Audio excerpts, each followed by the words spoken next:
Defense now confirms Prince Harry has been serving on the front lines in Afghanistan with the British Army. Officials say the prince is still deployed in the country. Harry, who is third in line to the throne, has been in Afghanistan since December. The deployment was not supposed to be reported due to an agreement between the British Ministry of Defence and news organisations, but the story was leaked by an Australian magazine and a German newspaper. With more on the Prince's deployment in Afghanistan, I'm joined by Rafal Heydel-Mankoo. He is editor of Burke's Peerage and Gentry and an observer of the royal family. Well, I can imagine Harry was very happy about this. He seemingly desperately wanted to go and serve in Iraq, and that was deemed too dangerous.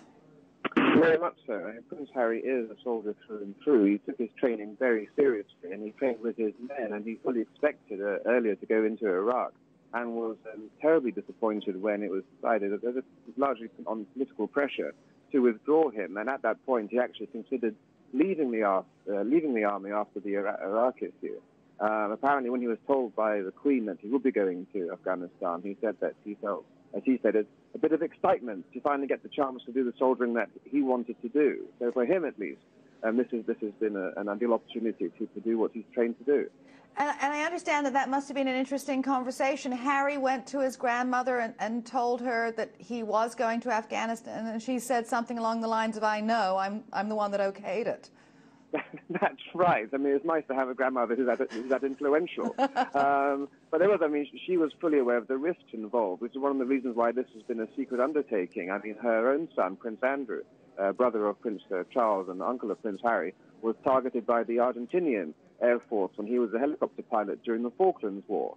And indeed in Iraq, the commander in the Mahdi army, the militia loyal to the Shiite clerics, had said that they wanted to capture Prince Harry had he served in Iraq because it would be a great propaganda coup for them.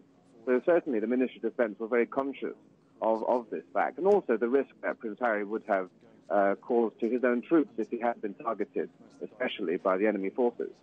Well, by all accounts from his comrades in arms, he's a terrific soldier.